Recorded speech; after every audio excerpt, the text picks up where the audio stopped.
How is Sirius a reflection on America, according to the secret societies? And is it just a coincidence that the Stone of Destiny, awaited by an American vice president and supposedly in the possession of his guru, is said to have come from this blazing star? In the occult, the stone is not only a type of the Holy Grail, but seems to be a symbol for the secrets of Masonry, as understood by Henry Wallace. In his book, The Occult Conspiracy, Michael Howard says of Wallace that the Secretary of Agriculture was well versed in occult knowledge. In a letter to his Russian guru, he stated, "The search, whether it be for the lost word of Masonry, or the Holy Chalice, or the potentialities of the age to come, is the one supremely worthwhile objective. So may we strive for the chalice and the flame above it."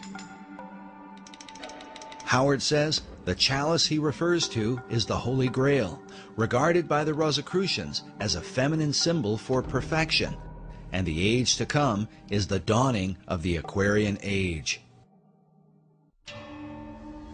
The concept of the flaming chalice is another repeated theme in the paintings of Nicholas Roerich. And you can see this entity holding the chalice, and there's a flame coming up from the middle of the cup part of the chalice. This is a painting of Prophet Muhammad, and interestingly, he's viewing a specter of a person of some sort or other who's bearing in the heart area the chalice that's burning the flame. That's consistent with Zoroastrian motifs, as well as Agni Yoga. But when I was in Isfahan, for example, and in Tehran, I visited the Zoroastrian temples, and those chalices that bear the flames are as big as I am. And I'm sure that Nicholas Roerich had the occasion to see those chalices in the Zoroastrian temples in his journeys through the East and the Near East. But this is definitely Muhammad. He's named it Muhammad the Prophet. But for some interesting reason, Muhammad is viewing some kind of spiritual entity with that fire-bearing chalice in the heart zone. While Roerich's paintings are today kept in a modest museum in Manhattan, they were once kept in a towering building on the Upper West Side.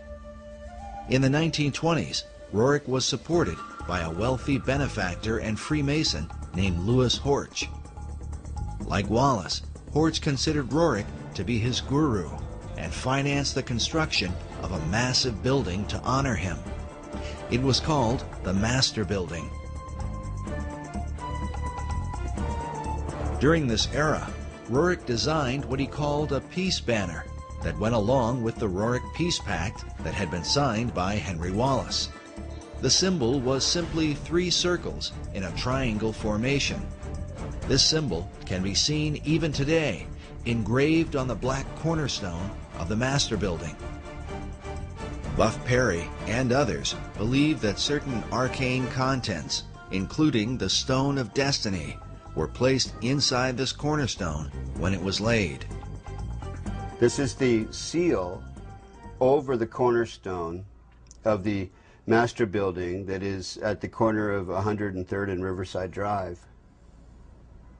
And here you see 1929 and the 3 circles with an M and then an R beneath it.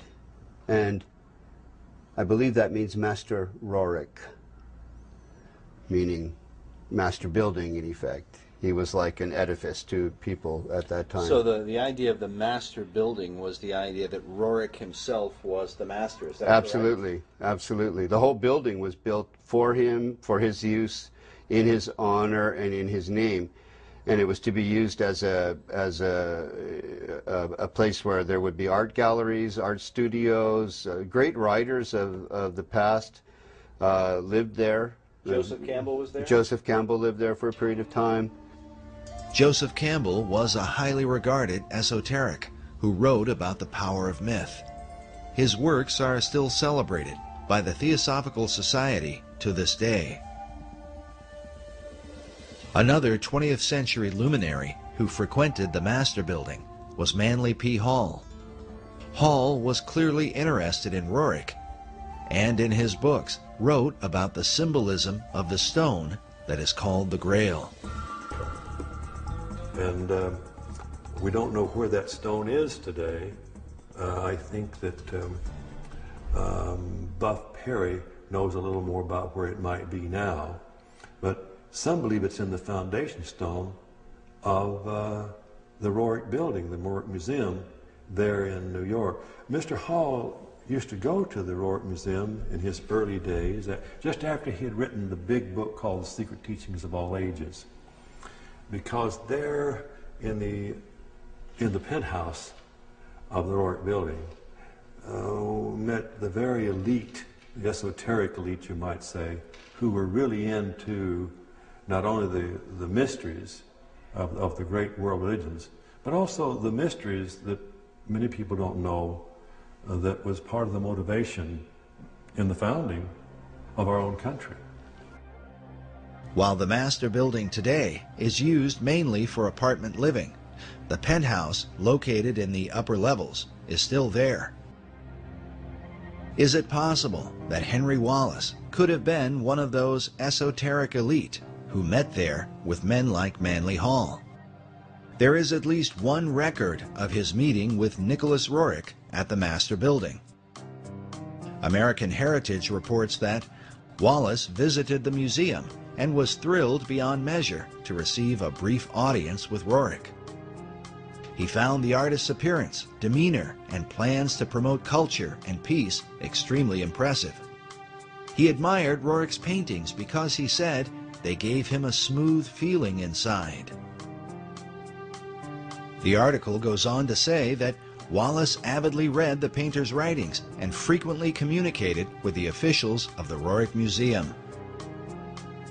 Whether FDR himself ever attended the penthouse meetings is unknown, but it is reported that the president's mother was an admirer of Roerich, and Roosevelt himself had once met and been favorably impressed by the artist.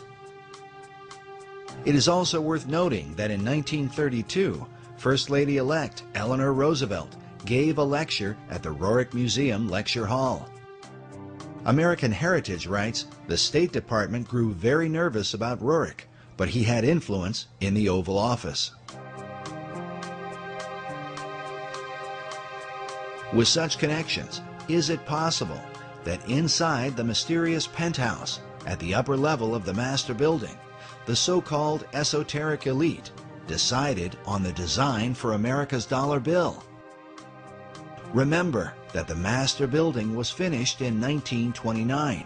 The Great Seal was not placed on America's currency until 6 years later, in 1935. All of the players in this drama were involved in Masonry, including the Secretary of Treasury, Henry Morgenthau. When Morgenthau, the Secretary of the Treasury, regretted having placed the all-seeing eye on the verso of the American dollar bill, he made reference to a small Kabbalistic group that used that symbol in their ceremonies, and because of that regretted that that symbol ever would have made it onto the dollar bill, which to me is rather peculiar because Masons for centuries had already used that all-seeing eye in their lodges, in their literature, and in all means and manner of expression. Perry's suggestion is that while Morgenthau, as a Mason, might not object to a Masonic symbol, he was concerned about the influence of what appeared to be a personality cult surrounding Nicholas Roerich.